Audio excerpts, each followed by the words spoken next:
Assalamu alaikum wa rahmatullahi ta'ala wa barakatuh. Kamar yadda kowa ya sani, sunana danyarabawa dan gidan maman iyamu. Ina ma kowa da kowa barka da watan Ramadan. So Allah kuma ya bamu ladan ibadu. Zan yi magana ne akan wannan case din na Rakiya. So da ban so na yi magana ba. To amma abu guda ɗaya ne yasa zan yi magana, ba komai bane shine. A wannan abin daga farko ya kasance tsakanin Rakiya da wanda ake suspecting tana yi da shi. Dan ba za yi I'm not sure that da shi take ko ba da shi take ba, which is shine ake magana breaker. Abin da ya kasance iya tsakanin su biyu ne.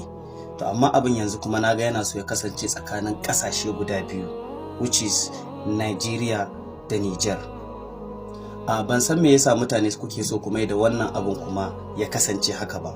Wannan abun ya kasance ne tsakanin soyayya ce ta jawo haka, ko ba haka ba. Kuma kowane mutum zai iya kasancewa cikin wannan situation din da ya shiga, walau dan Najeriya, walau dan Niger, walau dan India. Zaka iya kama soyayya ta kama ka, kai kana Najeriya kana son dan America, ko kuma kai kana dan Niger kana son dan wata kasar.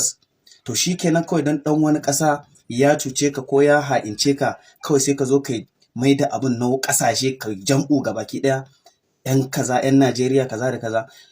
Yanda ake misali, Rakiya ta yi soyayya da dan Najeriya, misali ya yaudare ta.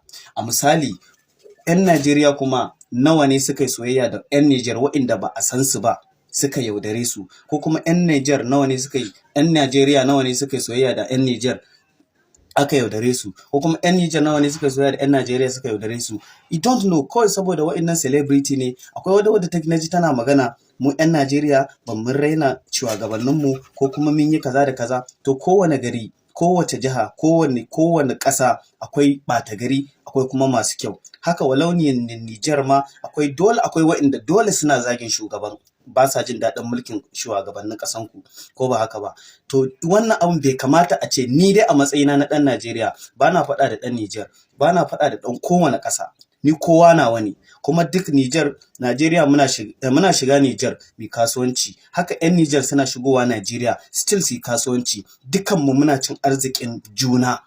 So kuma bai kamata a ce mun yi amfani da wannan abun da ya zo na social media akan Rakiya a ce kuma mun zo muna faɗa da junanmu ba. Bai dace ba. Dan girman Allah, abin da ya tsaya iya wannan abin ya tsaya iya wannan abin. Kada kuma ya zo ya kai ka an zo ana cece kuce, ko kuma ya zo ya haɗa mu faɗa da juna. Dan Allah dan Annabi, akwai wata mata da naga ta zo tana zage-zage tana waye-waye. Dan Allah abin nan ya tsaya a iya nan, kar ya wuce gona da iri. Dan